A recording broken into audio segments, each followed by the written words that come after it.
There's been a fuck ton of like new movies and bullshit that's come out recently in the last like year and a half. And especially like the last 6 months, there's just been like so much coming out to theaters, to like, HBO Max, to like all these like streaming platforms, Amazon Prime and all this stuff. And, I know it's impossible to check it all out, but I've checked out a few things here and there. And it's kind of interesting to see how much they like keep pumping out. It seems like they keep pumping out more and more shit every year. It's just Hollywood, they love to pump out a lot of bullshit.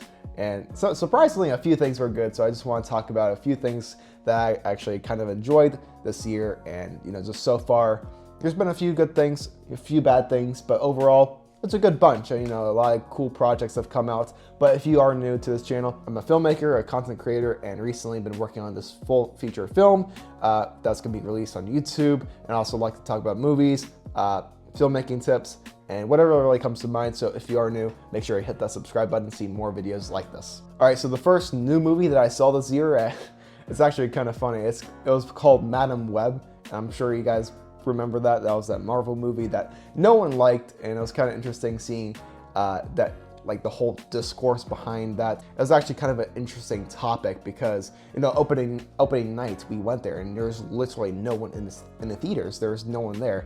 And it was interesting because it's a full Marvel movie. You expect people to go out and see it. People get tickets, but it was actually kind of a box office fail. And it was interesting because no one liked it. Even the people who did see it, they didn't like it. And it was probably, I think they said like the worst performing Marvel movie. It's part of Sony's like Marvel movies, but it was like the worst. It was even worse than that one movie called freaking Jared Leto. I forget the name. Morbius, whatever. To be honest, for me, I thought it was okay at best. It wasn't terrible. It wasn't great. It was just an okay movie. And it was interesting seeing, internet reactions and like reviews from like other people. I mean, at the end of the day, this was like a Marvel movie. It didn't really it wasn't anything good. It wasn't anything bad. It was just okay. But to see people saying like it's the worst movie like ever, or like the worst Marvel movie ever, it was kind of funny to see. And I see that here and there, and it just kind of cracks me up because it wasn't even that bad. And then the second movie that I really want to talk about is Musica. This guy called Rudy Mansico. He's kind of like a YouTuber, Vine star. He's been like a kind of internet celebrity for like the last like 10 years or whatever. I never really heard of him, I just heard of him when this movie was coming out. I know it starred Camila Mendes, and I know they're dating or whatever. And Camila Mendes is one of my other favorite actresses. So I decided to see this movie. So it was actually kind of interesting because this movie was kind of like an anti-musical thing. It was about this guy in the movie, and he deals with like certain music problems. Like he sees the world in like kind of like a musical light, and it's also kind of like a curse. And I think Rudy also said in like interviews and stuff, he deals with this in real life.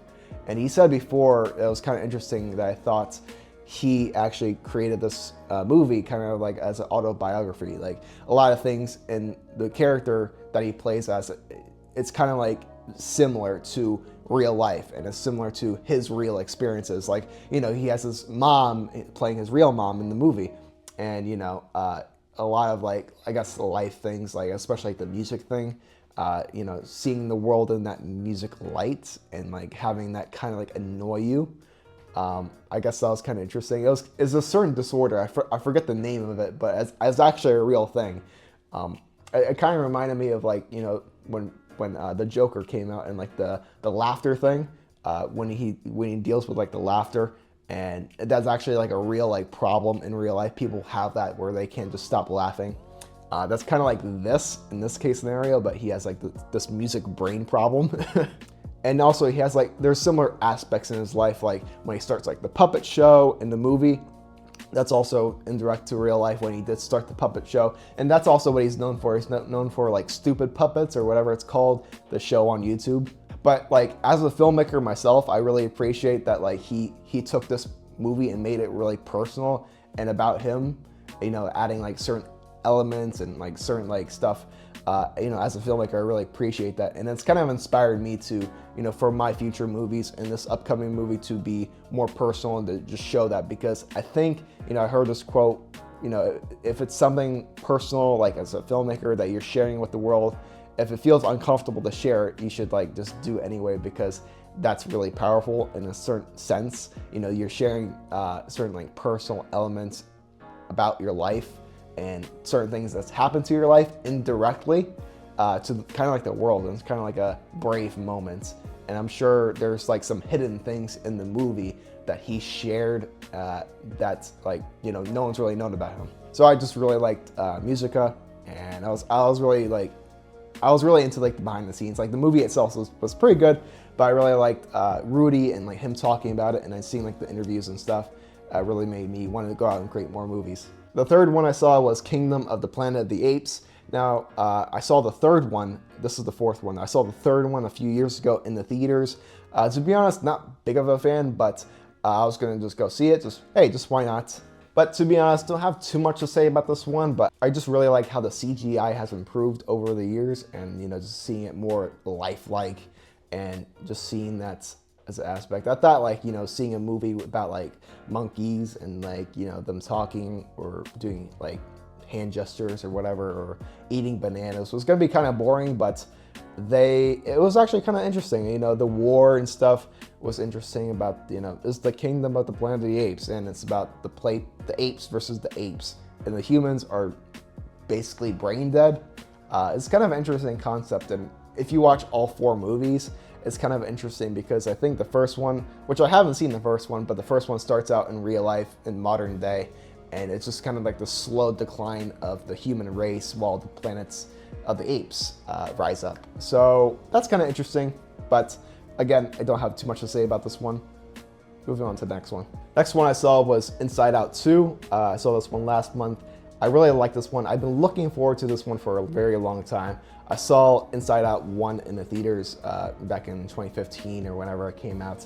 I'm a big Pixar fan. I really like Pixar movies. I think it's interesting because they're kind of directed at everyone, but they have, you know, emotional themes for adults and also like stuff for the kids. I think, you know, especially for this movie where like it's geared towards like emotions and anxiety and whatever, it's kind of directed at everyone, especially like when you're growing up in high school or whatever. It's really relatable, especially for this movie, Inside Out 2. And Inside Out 1, it's pretty relatable, like just having like the emotions and stuff.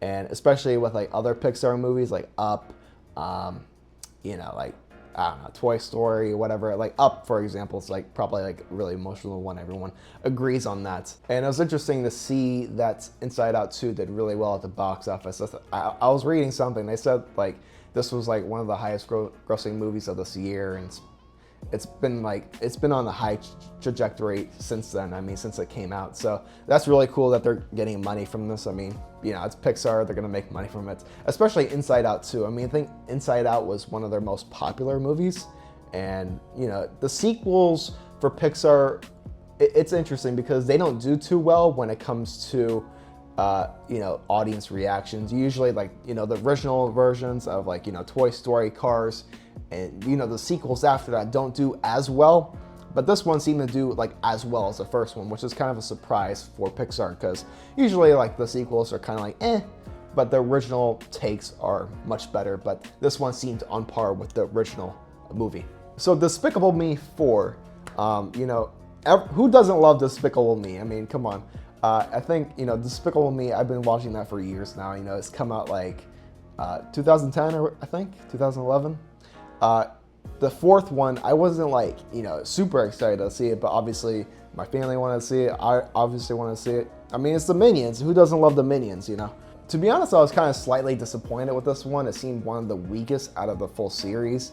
I think this one was just more directed at the kids, and it wasn't really like, I feel like the other ones were more directed as like families, and like, you know, I think adults can enjoy them, and you know, kids can enjoy them, but I think this one was just strictly geared toward the kids, and it had some funny moments. It was kind of entertaining, but it wasn't really anything memorable. It was kind of a disappointment after, you know, this big break. I think the last Despicable Me movie came out in like 2017, so for this one to be kind of a weak one, it was kind of disappointing. I think they just made this one just to sell more Minion toys, to be honest. They had like the Mega Minions where they're kind of like superheroes in this one. For some reason, they had like a few different like subplots all kind of like intertwined, and the story itself wasn't the strongest. I think it was one of the weakest. But like I still said before, I think they just made this one just to sell more Minion toys. And hey, I mean, you know, Minions sell. I mean, after like 14 years, it's still making money. I mean, it's pretty popular no matter how cringe or like weird or whatever it is, it makes money. So I have one honorable mention here. I was gonna mention this in a later video, but I might as well just mention it here. It's been on kind of like the back of my mind for the last month now. It's called Hello, My Beautiful Creatures by JUL. And this is one of JUL 12 feature films that he's doing this year. He's creating 12 feature films basically each month, and each month he makes a completely new one. This one was a full stop motion one where he takes like these like little like dolls and like, you know, characters, and like he made like a whole stop motion. It's like a 2.5 hour long movie, and it's about him. It's about like these characters who all live in this like town, and this like big giant guy in real life, while having like he has all these like stop motion characters. And I'm not gonna like spoil too much, but the story gets darker and darker, and there's so many twists and like stuff that just sticks in my mind. I'm like, holy shit, like it's kind of dark. It's kind of insane, like the amount of work this guy did, like especially in the last like I think he's worked on this movie for 3 months, like just a 3-month block of how much he accomplished. And sure, like the stop motion isn't like, you know, it's nothing like grand or like spectacular. It's not like super smooth or whatever. But I think like just the craziness of the story and how far he went with the certain aspects of the full film. And this is a good example of like a movie gone off the walls. You know, you've seen those movies where, you know, it turns out like pretty normal in the beginning, and then towards the end it just kind of goes wherever, kind of like a disaster movie. But this one I would count this as a disaster movie. I mean, when I say disaster movie, I mean like a movie that kind of like goes all over the place, and it kind of goes all over the walls in kind of a good way. Not necessarily like a bad movie, but something that's kind of crazy and out there. And I think this one definitely is out there, and this one has definitely stuck with me the longest out of like this full list. And out of anything I've seen in this year, this movie has been kind of crazy. But these are just a few things that just stuck out to me, and I just really would just want to talk about these projects that really stuck out to me and to other people. And I just want to make this quick review talking about like some movies about this half of the year, kind of like a midway point. We still have another half of the year to see other movies. I'm sure I'm going to check out a few other things like Beetlejuice. I know Joker 2 comes out soon, so I'm going to definitely check that out. And I just wanted to make this video just talking about some movies I saw, just kind of just shooting the shit. But with that being said, if you want to see more videos like this, consider subscribing and make sure to check out my next video here on screen now. With that being said, hope you have a good one, and I'll see you guys next one.